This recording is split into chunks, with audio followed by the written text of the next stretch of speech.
Итак, история ислама в России. Мы с вами продолжаем говорить.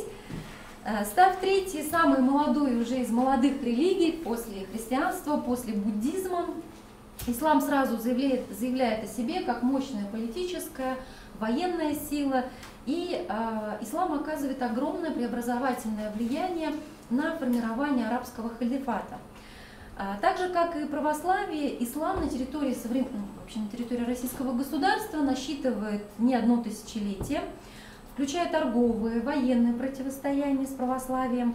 Были периоды вассальной зависимости, это период золотоордынского владычества, ну и с обратной стороны формирования Казанского, Астраханского ханства, их присоединение к территории российского государства, функционирование Сибирского ханства, достаточно длительное противостояние и присоединение к российскому государству территории Северного Кавказа и так далее. На территории современной России первые мусульмане появляются в 8-9 веках. Первые мусульмане на территории России появляются в 8-9 веках. Преимущественно это были купцы арабского халифата, и благодаря достаточно интенсивной торговле формирующегося древнерусского государства с Востоком, подобные связи стали возможны.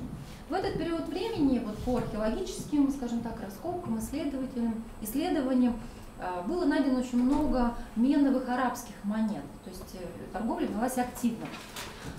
По свидетельству Равиля Гайнуддина, ислам пришел на нашу землю раньше, чем крещение Руси. На территории Дербента, то есть Дагестана, уже в 8 веке была построена мечеть. Независимые мусульманские государства на территории России существовали 1000 лет, с Волжской Булгарии до окончания Кавказской войны. Весь этот период мусульмане жили и на территории христианских государств, то есть это русские княжества, это феодальные республики формирующиеся, это Великое княжество Литовское, Московское государство, ну и как следствие это царская Россия, уже Российская империя. В исламский период Золотой Орды, это примерно 1312-1480 год, христианские княжества находились в вассальной зависимости, вплоть до образования единого централизованного государства в период княжения Ивана III, то есть это у нас уже конец 15 века. Так вот, на территорию России, а именно в Дагестане, ислам был принесен в результате арабской экспансии во второй половине VII века. Однако нужно сказать, что первоначально он встретил определенное сопротивление, и вот этот период достаточно активной миссионерской деятельности, он многими историками доводится вплоть до XVIII века, то есть очень длительный, очень насыщенный событиями. На этом подробно мы останавливаться не будем. Перейдем непосредственно к первому вопросу, который касается княжения Владимира Святого или Владимира Красное Солнышко, как чаще всего именуется в историографии данный исторический персонаж. Это у нас 9 век, принятие христианства. Так, у нас здесь историки есть, присутствуют, да? Поднимите, пожалуйста, руку. Кто у нас историк? Наши историки здесь. Хорошо. Скажите мне, пожалуйста, в принципе до периода древнерусского государства у нас достаточно мало сведений, письменных источников, которые интерпретируют и характеризуют историческую ситуацию, да? Ситуацию складывания древнерусского государства, ситуацию, характеризующую международную политику со странами Запада, скажем так, Востока. Единственным историческим источником, где мы можем, скажем так, почерпать исторические сведения, является повесть временных лет. Да? ПВЛ или повесть временных лет. Автором является Нестор. Но это произведение складывается в XII веке, а повествует, начиная с апостольских времен, с Андрея Первозванного, с 1 века нашей эры, о том, что Андрей Первозванный посетил территорию Северного Причерноморья, один из учеников Иисуса Христа, и его знаменитое «Киеву быть матерью городов русских», да, знаменитое выражение, оно, конечно, вот с этого и начинается повествование. Далее очень красочно, опираясь в том числе, наверное, и на немецкие хроники, Титмара, Морденбургского, да, начинается новый виток. Итак, самый, наверное, главный вопрос, который связан вообще с проникновением ислама и возможность становления ислама как официальной религии древнерусского государства, связан с выбором веры. Так называемый выбор веры князем Владимиром Святым. Если мы с вами обратимся к тексту повести временных лет, то летописец повествует: Русь языческая, да?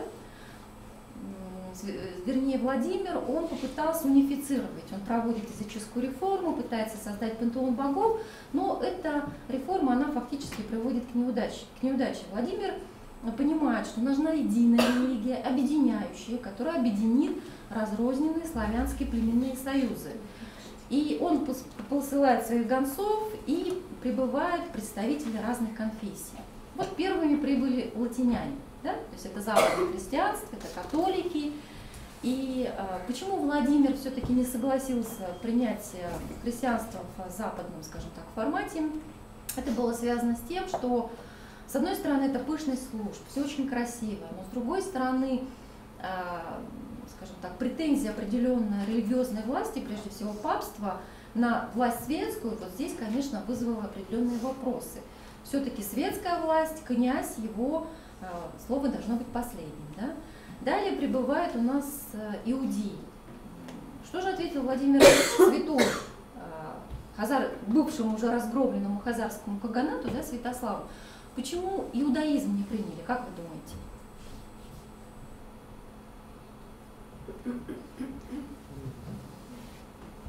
Ну, на ваш взгляд.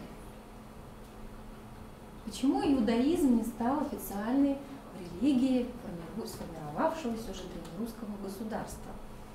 Владимир отвечает: а где ваше государство? Да? Евреи были изгнаны исторически куда или откуда? Из Палестины. Да? Что произошло с соседним хазарским каганатом? Он был разгромлен Святославом. Тоже потеря государственности. То есть он фактически выражается, что я не хочу подобной судьбы для своего государства. Поэтому все-таки он отвечает отказом. Да? Далее прибывают православные или представители Восточной Церкви чуть позже, прибыли мусульмане. И здесь, конечно, знаменитое выражение, которое кочует из учебника в учебник, цитирую, знаменитая фраза, якобы сказанная Владимиром по поводу исламского запрета: «Веселье Руси есть питий, не можем без того жить». Да? То есть алкогольные запреты, пищевые запреты, они повлияли на иной выбор Владимира. Ну, так, по крайней мере, объясняет нам повесть временных лет. Но, с другой стороны, сама специфика формирования исламского государства, она ведь очень интересна. Да? То есть это мощное государство, военное, да, с его мускулиной культурой, с его несколько агрессивной внешнеполитической деятельностью, с одной стороны, привлекало Владимира, потому что необходимо было закрепить границы государства. Да? Но, к сожалению, он отвечает, может быть, не к сожалению, он отвечает отказом. Это уже другой вопрос. Ну и дальше, конечно, это прибывают послы Восточной Церкви христианской, и в 988 году русское государство было крещено. В 988 году. Следующий, это первый этап, связан с персонажем Владимир Святой и принятие христианства, выбор веры. Дальше, второй этап. Второй этап связан с формированием государства Волжская Булгария. Следующий этап – это формирование государства Волжская Булгария. Волжская Булгария. Если вы посмотрите на карту, Волжская Булгария, ее столица город Болгар. Вот здесь находится. Вообще история тоже достаточно интересна. То есть это 7-8 век. Тогда еще тюркский каганат, он распадается фактически на два государства. Да? То есть здесь часть тюрков остается на своем месте, часть у нас перебирается вот сюда. Да? То есть это у нас формируется новое совершенно государство, болгарское царство. Да? То есть там оно христианизируется, изменяются религиозные предпочтения, но корень все-таки у двух государств единый. Так вот, Волжская Булгария и город Булгар. Это 922-1241 годы. 922-1241 год. Что такое государство Волжская Булгария? Это современная территория Татарстана, располагается в Среднем Поволжье и Прикамье. Возникает в X веке как самостоятельность. Специфика деятельности Волжской Булгарии заключалась преимущественно с торговлей с арабским халифатом и Византией. Имела, конечно, определенное соперничество в военном, торгово-экономическом отношении с формировавшимся государством Древней Руси или Киевской Руси. В 919 году правитель Волжской Булгарии отправил посольство багдадскому халифу с предложением прислать духовенство для перехода страны в ислам. Это очень важный исторический факт, и в 922 году хан Алмуш объявляет ислам в качестве государственной религии. То есть, в принципе, 922 год здесь является знаковым, да? То есть это точка отсчета создания Волжской Булгарии как исламского государства. Имейте в виду, что если мы с вами посмотрим внешнеполитический вектор развития древнерусского государства или государства Киевская Русь, Волжская Булгария здесь будет одним из определяющих, да, восточного направления. То есть западное это у нас Болгарское царство, северо-запад через Едвигов это выход к Балтийскому морю, здесь же у нас что? Византийская империя, да? Здесь у нас противостояние со степными народами, то есть это сначала хазарский каганат, на смену хазарам у нас приходит кто? Половцы, да? Ну а после половцев, конечно, татаро-монголы, да, или монголо-татары. Ну, печенеги, конечно, известны, да, ну и восточное направление – Волжская Булгария. Таким образом, выстраивание взаимоотношений с соседними государствами, они тоже накладывают отпечаток, в том числе и на дальнейшую историю религиозную. Да? Следующий период – это исламский период Золотой Орды, 1312-1430 годы. Следующий период – это исламский период Золотой Орды, 1312-1340 годы. Прежде чем приступить к этому периоду, давайте немножко реанимируем наши школьные, в том числе, знания, да, о периоде Золотой Орды. Что такое Золотая Орда, что такое татаро-монгольская ига, хотя сейчас это словосочетание не очень популярно, да, говорится преимущественно о монголо-татарском владычестве, скажем так, вассальных взаимоотношениях. Итак, что такое иго, если оно было, когда это происходит, с чем это связано? Громче. Нашествие Чингисхана. Так. Или все-таки не Чингисхана, а его внука Батыя, да? Батыево нашествие знаменитое. Так. Ну какой это период? Первое столкновение русских княжеств с монголо-татарами происходит в 1223 году. Знаменитая битва на реке Калки. Да? Река Калка, но это не русские земли, это половецкие степи, да? Тогда еще половецкие степи. А вот в 1237 году уже начинается, если быть точнее, там были полководцы Субэдэй, Угэдэй, да, Чингисхана, а уже в 1237 году это Батыево нашествие, внук Чингисхана, и постепенное завоевание практически за 3-4 года полностью территория русских княжеств была подчинена. Да? Были выстроены взаимоотношения зависимости. Ну, то есть одно заменилось другим. В 1312 году ислам был принят в Золотой Орде как государственная религия.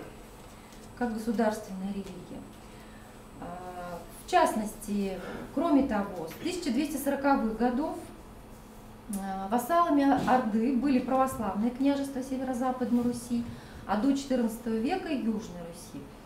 И вот эта система взаимоотношений и подчиненности, прежде всего, русских княжеств, она выявилась прежде всего в, скажем так, получении ярлыка, да, на Великое княжение, получении ярлыка митрополитами изначально, руководителями Русской Православной Церкви, ну и так далее. Вплоть до 1480 года, период татаро-монгольского владычества, он существовал, да, до знаменитого события стояния на реке Угре, когда Иван III и хан Ахмат встретились и при молчаливом таком согласии, скажем так, поставили точку, да, в окончании вот этого периода. Ну, Этот же период он насыщен еще двумя событиями. Это формирование Чагатайского улуса, это современный Узбекистан, Таджикистан, ну и Семиречье в Казахстане. Можно отметить Чагатайский улус, формирование Чагатайского улуса. Это современная территория Узбекистана, Таджикистана и Семиречья в Казахстане. И формирование узбекского улуса, узбекский улус. Это современная территория Казахстана, Узбекистана и Западной Сибири. Вы представляете, территориально какая-то огромная территория, да, территория Золотой Орды. Так, Чагатайский улус и Узбекский улус. Далее, начинается новый виток в развитии, скажем так, ислама на территории российского государства. Это период с 1430 по 1783 год.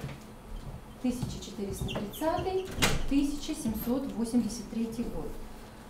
Именуется в истории он как мусульманские страны после распада Золотой Орды. В 1430 году фактически Золотая Орда делится на две. Да? То есть это Большая Орда и Ногайская Орда. Большая Орда и Ногайская Орда. Ну и плюс, конечно, другие независимые княжества. На территории современной России существовали следующие исламские страны. Первое – это Казанское ханство. Казанское ханство, 1438-1552 год. Казанское ханство, 1438-1552 год. До знаменитого взятия Казани, да, Иваном IV. В честь этого события какой храм был построен? Храм Василия Блаженного, да? Храм Василия Блаженного. Далее это Астраханское ханство, 1459-1556 год. Астраханское ханство, 1459-1556 год. Также до взятия Астрахани Иваном Грозным. Следующее мусульманское, скажем так, исламское государство – это Сибирское ханство. Сибирское ханство, 15-16 века. И знаменитое Крымское ханство – это середина 15-1783 год. Ну, фактически это территория современного Краснодарского края. Да? До того периода времени, пока князь Григорий Потемкин, будущий Таврический, не присоединил территорию Северного Причерноморья, ну, в частности Крыма, к территории Российской империи. Вот посмотрите, каким образом меняются взаимоотношения. На самом изначальном этапе, то есть это противостояние военное, торговое. Дальше мы переходим к периоду зависимости от Золотой Орды. Дальше в обратном порядке. Да? То есть теперь фактически Казанское, Астраханское ханство присоединены, Сибирское ханство, Крымское. То есть в обратном порядке все это происходит. И если мы с вами посмотрим период 16-18 веков, то здесь, конечно, нужно сказать, что взаимоотношения или отношения к исламу со стороны российских государей кардинальным образом меняется. В частности, в 1681 году, это очень важно для истории ислама в России, в царском указе Ивана V отношение к магометанству тогда еще, да, меняется в связи с принятием доктрины православного государства. Отношение к магометанству меняется в связи с принятием доктрины православного государства. Если мы с вами рассмотрим 17 и 18 века, шариат становится важным регулирующим фактором семейно-брачных и межличностных отношений мусульман. То есть формируется на территории российского государства собственный шариат, да? То есть утверждаются праздники, обряды, ну и так далее. Ну, вот некоторые вещи я очень образно буду поверхностно упоминать, хорошо, потому что материала очень много. Татары и мусульмане участвовали в освобождении России от поляков в 1612 году. В 1722 году появилось первое в России научное исследование по исламу Дмитрия Кантемира, достаточно известное. Если говорить об, ну, наверное, институциональном оформлении ислама в России, то это, безусловно, век XVIII, 1788 год. Создание Центрального духовного управления мусульман России. Центральное духовное управление мусульман России. В 1788 году высочайшим указом императрицы Екатерины II. Ну и вообще нужно сказать, что это духовное управление, так же как и сейчас, в принципе, оно регламентировало все внутренние вопросы, связанные с деятельностью мусульманских общин в России. В 19-м, середине 20 века взаимоотношения с мусульманами несколько меняются. Это связано прежде всего с завоеваниями Российской империи, с присоединением Средней Азии, то есть это Хивинское царство, Каканское, покорение Бухарского эмирата. И все это кардинальным образом меняет конфессиональную структуру российского государства. Представляете, новые территории, да? То есть, с одной стороны, это оживление экономической жизни, но с другой стороны, это что? Это совершенно новая культура, в любом случае, несмотря на то, что это все-таки ислам. Да? В 1831 году начало функционировать Таврическое магометанское духовное правление в Крыму. В 1865 году первый военный губернатор Туркестанской области Черняев принял на себя обязательство сохранить в неприкосновенности ислам и все его институты, в обмен на лояльность мусульманских религиозных деятелей не вмешиваться в его деятельность. Дальше начинается эпопея создания различных, скажем так, генерал-губернаторств, в том числе и туркестанского, затем, ну это связано, наверное, в том числе и с политикой русификации северо-западного края. В 1872 году возникает суннитские и шиитские духовные управления на Кавказе. И оно действует вплоть до революционных событий 1917 года, но затем уже это, скажем так, управление, оно меняет название и преобразуется в Центральное духовное управление мусульман с 1917 года. Если мы с вами рассмотрим ту часть событий, связанных с формированием с установлением советской власти, советской государственности, то на первых порах, конечно, основная идейная доктрина Советов – это все-таки борьба с официальной религией. Да? То есть это принятие декрета 1918 года об отделении церкви от государства. И практически вся энергия была направлена на борьбу прежде всего с Русской Православной Церковью. И историки, может быть, не всегда об этом помнят или забывают.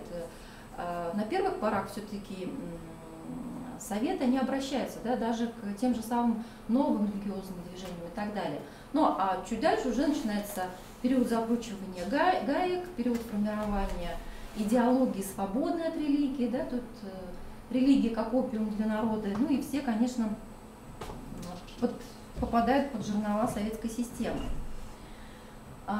Отношения несколько меняются в период, ну, ближе к окончанию, наверное, все-таки Отечественной войны. В 1944-1945 году Центральное духовное управление мусульман было разделено на 4 независимых управления и переименовано в Духовное управление мусульман европейской части СССР и Сибири. То есть, в принципе, мусульмане имели право официально действовать, да, на территории советского государства. 20 век, особенно вторая половина, она выстраивает еще более сложные взаимоотношения. И это связано не только с внутренней политикой государства, это прежде всего чеченские конфликты, да, это Дагестан, да, ну и взаимоотношения, конечно, с ближайшими соседями, это знаменитый афганский конфликт. Да. Вот войск в Афганистан, который на сегодняшний день остается дискуссионным, насколько все-таки это было легитимно. С одной стороны, Советский Союз выполнял свои обязательства, да, перед тогда еще существующим правительством, дворцов, ну, скажем так, Амина. Да. С другой стороны, пока вводили войска, власть сменилась, и этот ввод, который был в условиях договора прописан, он фактически был воспринят как агрессия. Да? Но это уже другой вопрос. И очень сложный период десятилетней войны, вывод войск из Афганистана. Вот этот период, он, конечно, положил массе разных религиозных течений и групп внутри ислама. Да? Те же самые братья-мусульмане, талибы и многие другие, хотя история историю можно проследить в более ранний период времени, то есть начало 20-го, но организационно они оформляются в этот период. Да? То есть, в принципе, мировая история, не только российская история, уже встречается с таким понятием, как экстремизм, религиозный экстремизм, и прежде всего с окрасом исламским. Но это специфика, это исторические особенности, об этом, конечно, забывать не нужно. Очень знаковое событие – это 1992 год. Решением 6-го съезда мусульман России и европейских стран СНГ переименовано в Центральное духовное управление мусульман России и европейских стран СНГ в Духовное управление мусульман России. Председателем стал верховный муфтий шейх Ислам Талгат Таджуддин, который является единственным в России хранителем волоса пророка Мухаммеда. Шейх Ислам, высший исламский сан, в мире этот титул носят всего 4 человека. Если мы с вами посмотрим вот современную ситуацию по распространению, по особенностям, да, функционирования ислама, в настоящее время последователи ислама проживают практически во всех субъектах Российской Федерации, принадлежат более 40 этносам России. Основные регионы распространения ислама – это Среднее и Нижнее Поволжье, Приуралье, Сибирь, Северный Кавказ. Ну, это все крупные города, то есть это Москва, Санкт-Петербург, ну и ряд других. Большая часть мусульман России проживает в 9 республиках. Это Адыгея, Башкирия, Дагестан, Ингушетия, Кабардино-Балкария, Карачаево-Черкесия, Северная Осетия, Татарстан, Чечня. И если мы с вами посмотрим, допустим, численно, да, то есть фактически вторую строку по численности населения в национальном отношении занимают татары, ну и большинство татар в России исповедуют ислам. Организационное оформление ислама в современный период, в принципе, не вызывает вопросов. Единственное, конечно, существование таких течений, как ваххабизм, братья-мусульман, некоторые являются запрещенными экстремистскими, они, конечно, порождают очень массу мифологем, да, и восприятие основной массы населения. То есть традиционный это ислам или нетрадиционный, то есть на этот вопрос, конечно, могут ответить только специалисты. Если мы с вами посмотрим историю нашего региона, то устойчивые конфессиональные группы мусульман на территории современной Бурятии складываются в XIX столетии, так же как иудеев. В начале XX века, если мы с вами посмотрим архивные данные, то есть они занимают 3-ю строку по численности в нашем городе Верхнеудинске. Первые занимали евреи, затем русские, затем поляки, русские, евреи русские, получается, татары, поляки, да, то есть татары как представители ислама, то есть магометане они прописаны во всех источниках. И историческая особенность заключается нашего региона в том, что еще в начале 20 века появляется первая мечеть. Мечеть была соборная, это 907 год. Дальше мечеть была, в советский период времени не функционировала, и уже современный период, это начало 2000-х годов, ознаменовалось появлением, строительством краснокирпичной мечети в городе Улан-Удэ. Может быть, кто-то видел, обращал внимание, да, где располагается мечеть. Строилась она за счет средств пожертвований местных мусульман, там и афганцы, и татары, и представители других этнических, национальных, скажем так, да, групп. И на сегодняшний день функционирует, проводятся занятия, проводятся, скажем так, образовательные занятия для мужчин и женщин проводятся в разное время, дети имеют возможность обучаться, и проводятся, конечно, религиозные богослужения, да, богослужения. Так, это у нас получается, как правильно? Октябрьском районе. Да, это Октябрьский район. Вот мы, не доезжая Саян, когда сворачиваем направо, да, то есть там на горе находится эта мечеть. Так, в принципе, мы на этом заканчиваем. Дальше у нас пойдет свободный диалог. Все, да? Все, это то, что пригодится. Сейчас мы с вами уже в таком нормальном режиме, да, в адекватном. Итак, вот смотрите, что происходит на сегодняшний день конкретно на территории нашего государства. Просто не хочу, чтобы это шло под запись, это очень